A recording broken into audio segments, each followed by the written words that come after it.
Good evening, everyone. Let me add my voice to the chorus of welcomes and say, welcome to UCLA, welcome to the School of Law, and welcome to the Critical Race Studies program. As you know, over the next 2 days, we mean to critically engage and at the same time celebrate the publication of Cheryl Harris's, yes, seminal article, Whiteness as Property. The article, as you know, has had tremendous impact across the disciplines and both inside and outside of the United States. Broadly articulated, the purpose of this conference is to engage that impact. More precisely, we will look at the multiple trajectories along which whiteness as property has traveled, query the extent to which its conceptual framework has been re-articulated, re-envisioned in the process, think about how people are employing whiteness as property to engage questions of pedagogy, legal practice, and social movement organizing. In short, we will think about not only where whiteness as property has gone, but where it might still need to go. Now, my primary purpose here today is as moderator. But before I do that, I think it really fitting that I thank a particular person without whose help this event simply would not have been possible. I mean to thank Jaslyn Coley, wherever she is.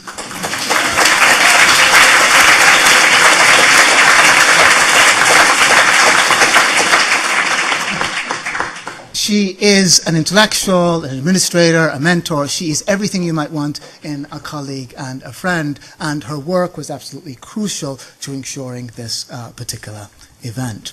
All right, so this particular panel focuses on the critical foundations of whiteness as property, and we have a rather distinguished panel that will help us engage that particular topic. And before I introduce its members, I want to say a little bit about the doctrinal context out of which whiteness as property emerged. Now, whiteness as property is a series of interrogations of a number of things, including equal protection doctrine. And I know many of you out there are not lawyers or legal academics, but I want to be sure that everyone understands the precise intervention that Cheryl was making with respect to legal doctrine as a point of departure for this particular event.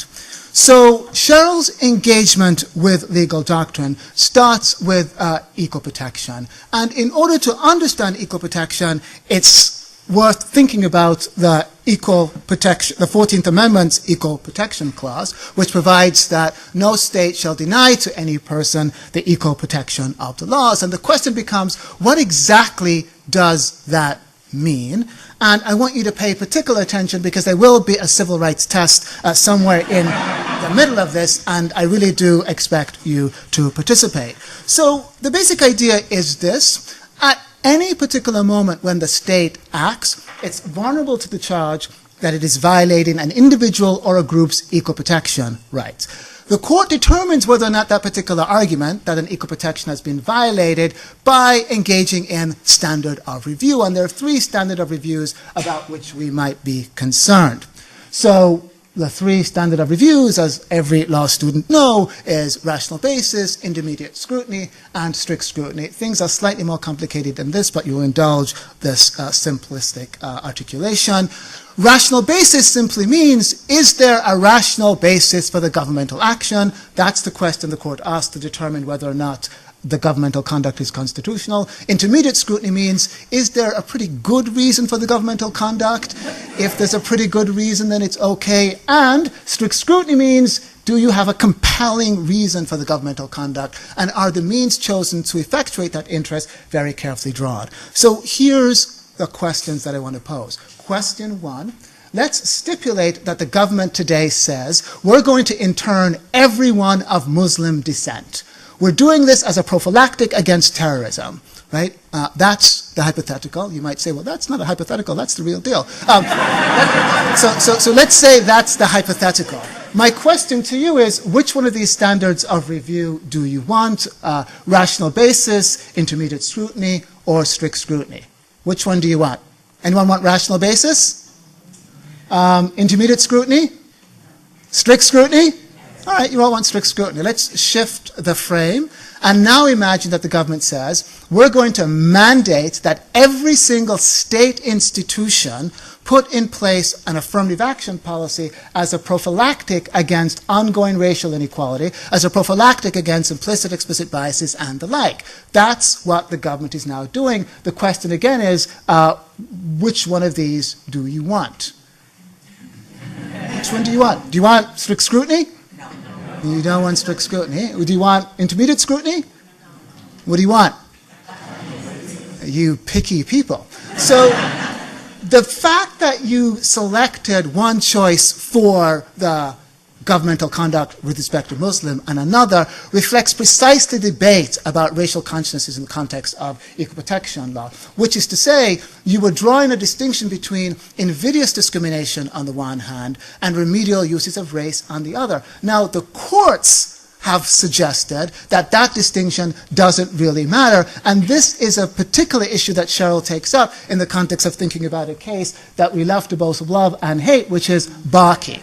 So let's go back to 1978 to understand precisely what's going on in that case, again to appreciate the precise move that Cheryl makes in the article. So you see that the two doctrinal questions you ask: is there a compelling interest for affirmative action? The university put forward a number of compelling interests, or what he thought might be compelling state interests: combating societal discrimination, dealing with underrepresentation, facilitating the delivery of medical services to underserved communities, and the diversity. The court says no to all of them except diversity. That's the first move. And then with respect to the means chosen to effectuate that interest, the court says no again because of the utilization of quotas. Now, quotas in the American juridical scene is a dirty word, so we should all say quotas. Say quotas, quotas, quotas, quotas. All right, so we've all said it. But the important thing I want to point out here is that Barkey was a tremendous loss. And one of the ways to understand that is just count the number of no's. There are more no's than yeses. There's also a no with respect to the standard of review. Remember, we're applying strict scrutiny, not intermediate scrutiny, not rational basis. The way we got to here, the court tells us, is because of another case I need to introduce, which is Korematsu versus United States. This is one of the cases that litigates the constitutionality of the internment of people of Japanese descent during World War II. So in that context, the court says, yes, there's a compelling state interest to intern people of Japanese descent. We're at war. Yes, we're choosing an effective means because we're at war and we can't separate the loyal from disloyal. So yes, it's constitutional. Now, I could digress and say a lot about this case, but I would not be able to come back. So I'm not going to digress. What I want to say, though, is that assuming that the court gets the standard right in Korematsu, not the application, but the standard right, one could say, well, why would one apply that standard to Barkey? In other words, there's a profound difference. There's a normative gap between the racial consciousness in Barkey on the one hand and the racial consciousness in Korematsu on the other. When you leave this case, there are a whole set of issues that are not in debate in equal protection law, issues that Shell Harris describes as baseline problems. So whether affirmative action requires strict scrutiny, that's not up for grabs. It does. To what extent societal discrimination can function as a predicate for affirmative action? It can't. To what extent is affirmative action a preference? It is. Are quotas permissible? Absolutely not. Whether affirmative action is permissive or mandatory, we know that it's permissive. So these are just some of the questions that, again, whiteness as property interrogates. A few more points before I stop. So one of the ways to think about this problem of the baseline is to imagine this metaphor, the admissions scale. We have a lot of debates about admissions, particularly at UCLA. This is another place that I can digress about, but I won't. We're familiar with this baseline. We might mix metaphors and say, when we think about admissions, we're imagining that the baseline is a level playing field, that all applicants are competing on the same terms.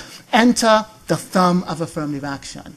And it's a really big thumb, and it creates an imbalance, and that's why we conceive of it as a preference. What Shell Harris says is actually the scales are tipped against people of color to begin with by whiteness as property. And she unpacks that with some specificity, background racial inequalities, K through 12 inequities, etc., and so forth. So that even when you put the thumb back on the scale, as it were, it's still tipped against people of color in deep and profound ways. So this problem of asymmetry then is one that I think it's crucial for us to take up, and one that Cheryl invites us to think about in her interrogation of whiteness as property. All right, so Cheryl doesn't know this, but Stephen Colbert actually read your article. And I know this because the neutral man's burden is actually an explication of whiteness as property. So what I want to do is just show this clip, shut up, and then introduce the panel. So let's play this clip. Nate.